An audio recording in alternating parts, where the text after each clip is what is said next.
The Upper Peninsula's local public broadcasters are trying to find a way forward after Congress voted last week to cut a third of their funding for the next 2 years. That's due to legislators' decision to pass the Rescission Act, clawing back billions that had already been approved for the nationwide Corporation for Public Broadcasting. Facing a tough budget, MyUP's Skylar Perkins asked our local operators at WNMU what their plan is now. Staffing cuts, is that a possibility?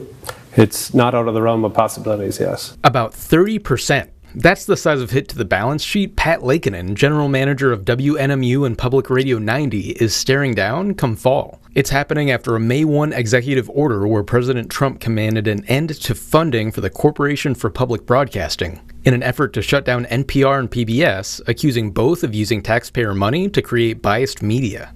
The way Lakeinen sees it, the order has missed its mark of the national broadcasters, instead putting the local stations in its sights. However this was framed politically, that's going to be the net result, is small stations in rural areas like WNMU are going to feel the effects most. It's a view shared by Molly Motherwell, the president of a statewide association of public broadcasters. She spelled it out for us. They do receive some programming grants, but still, it's not the majority of their budget. 71% of CPB funding goes directly to stations. See, while NPR and PBS are funded through the CPB, most of that money is allocated to local stations as a part of their operating budget and gets filtered to NPR and PBS as those local stations pay for syndicated national content. So as it stands, for Trump to deal a blow to NPR and PBS, it seems he has to go through places like WNMU to do it. Aside from finding a way to downsize and survive, Motherwell and Lakeinen say they have hope they can convince legislators to restart funding for local stations through the normal budget process this fall. The head of the